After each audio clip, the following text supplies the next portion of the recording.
masses. The education is quite impossible to from the school. Now the online provision is going over there.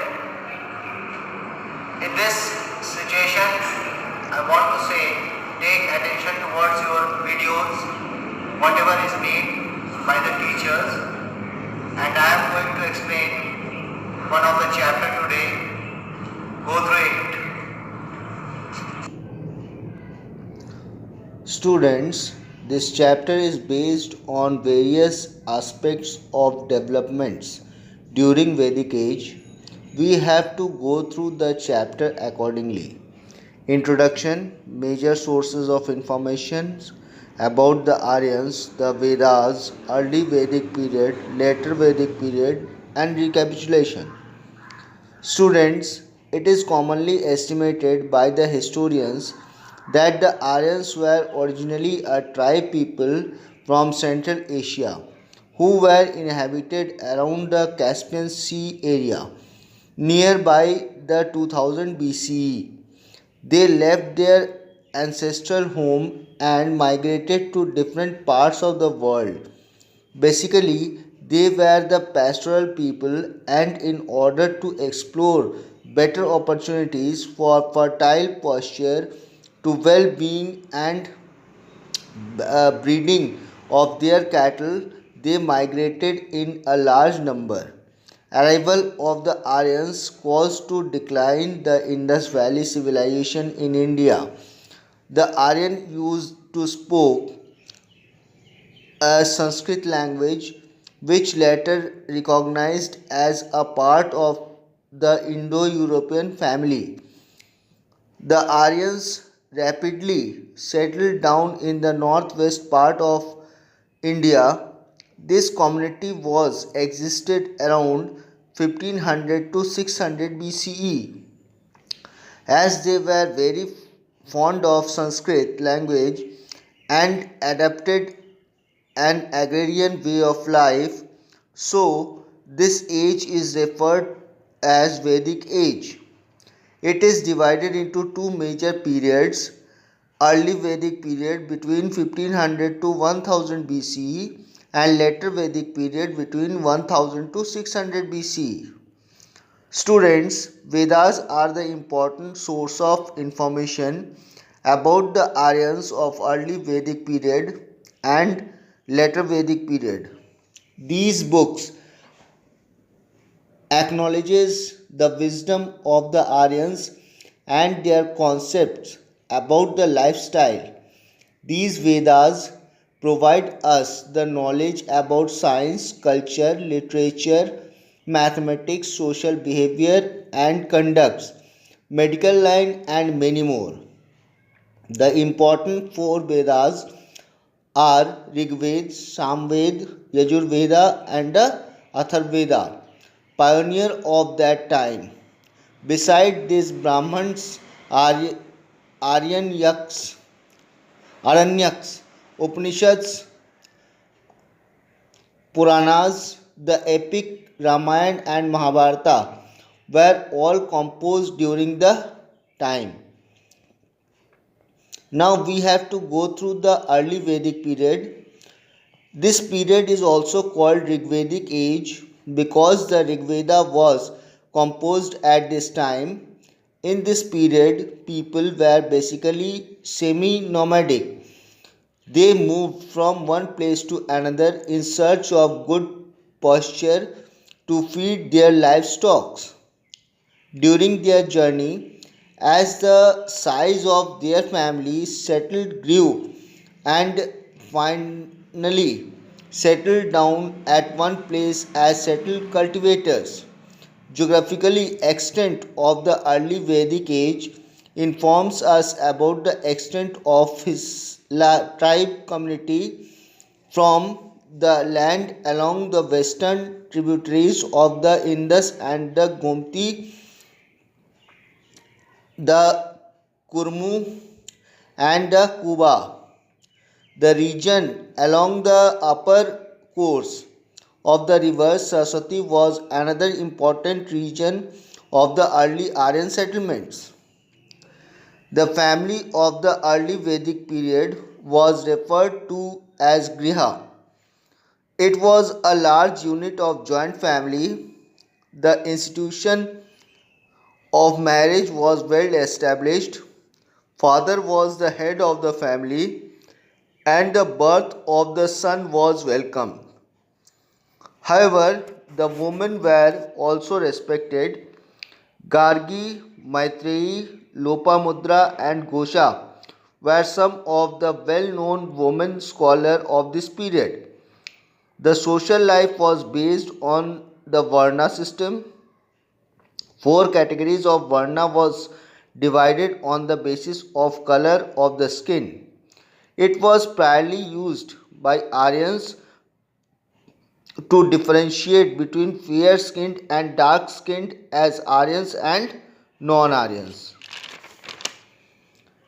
So, entire society was divided into four main classes of Varnas like Brahmins, Kshatriyas, Vaishya, and Shudras. Brahmins hold the dominant class as priests who looked after religion and religious matters and recited prayers. The Kshatriyas were in the warrior class who had the duty to protect the tribes from external dangers. The Vaishyas worked as cultivators, craftsmen, merchants, and traders, and those who served the other three Varnas and did the menial jobs were called Shudras. Students, as you know, without administration, the entire locality and society cannot be governed properly. For this purpose, administration and its different duties are quite needed. In the early Vedic period, the Aryans were divided into tribe groups. The tribe was called Jana or Vish. Each tribe occupied a particular area and consisted of a number of villages. These villages were headed by a ruling chief called Rajan. Rajan had all the powers, including military and religious duties, to perform. He was assisted in the battlefield by Senani and in the religious duties by the Purohita. The village headman was called Gramini, who looked after this issue concerning the village. Two assemblies were in picture, Sabha and Samiti. Sabha was an assembly of selected people, whereas the Samiti consisted of all people and they used to elect Rajan. Early Vedic period primarily involved in farming activities and rearing of animals. The importance of cattle is suggested by the fact that a number of wars took place during this period to capture the livestock. The early Vedic people used to grow wheat, barley, and rice as their staple crop, and rearing of cattle were the main occupation of these people. The other occupation were chariot making, pottery, weaving, jewelry, metal casting, carpentry, tanning, and fishing. Priesthood was the most prestigious occupation of the early Vedic people. For their need to food, they were dependent on rice, wheat, barley, vegetables, fruits, and meat. Milk product ghee was also consumed in their diet. They were very fond of chariot racing, hunting, gambling, singing, dancing, and playing musical instruments. Students, you know the Vedic age is divided into two time span. Now we have to search the important materials of later Vedic period, as it is already said that these people were known about the metal casting. In the later Vedic period, the Aryans learned the use of iron. So it is also known as the Iron Age in India. During later Vedic period, Aryans gradually spread up to Videha in North Bihar along with Ganga Yamuna Delta to Kosala in UP. Now I am going to tell about the administration. In the later Vedic period, Rajan became very powerful. He had a proper army and a larger territory under his command. His superiority depended on the extent where he controlled by his own. For his prestigious post, he assumed to hold the titles Samrat or Maharaja Dhiraj. To gain more power and expand his kingdom, he used to perform Ashwamedh Yajna. So the king became dominant and arbitrary.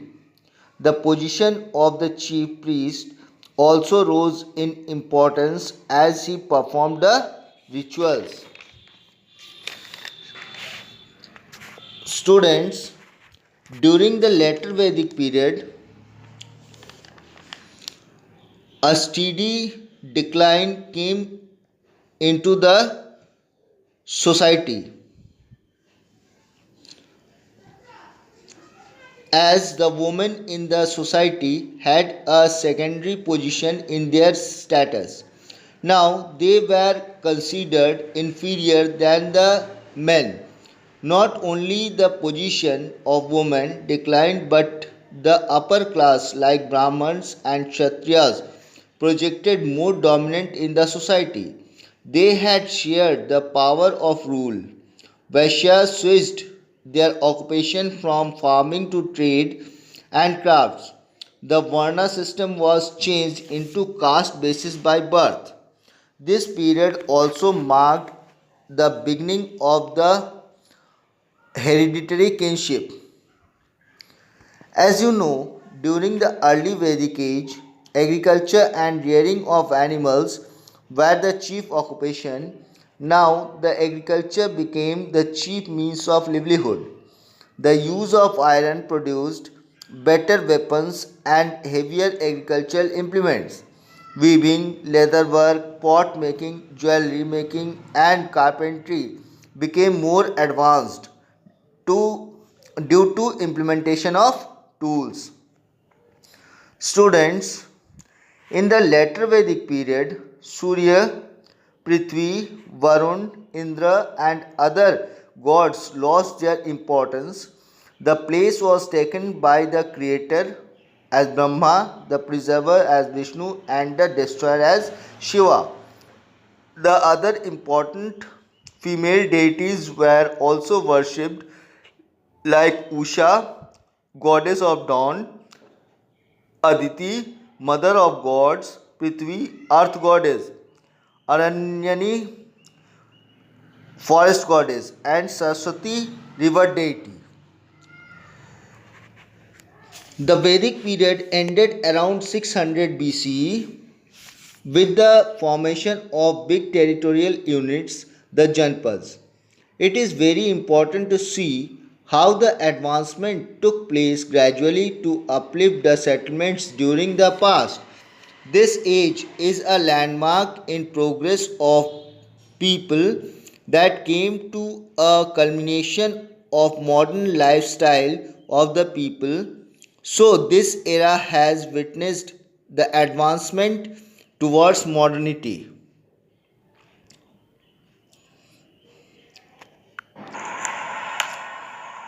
Students, hope you have understood the chapter very well. Now go to its question and answer exercise. Thank you all.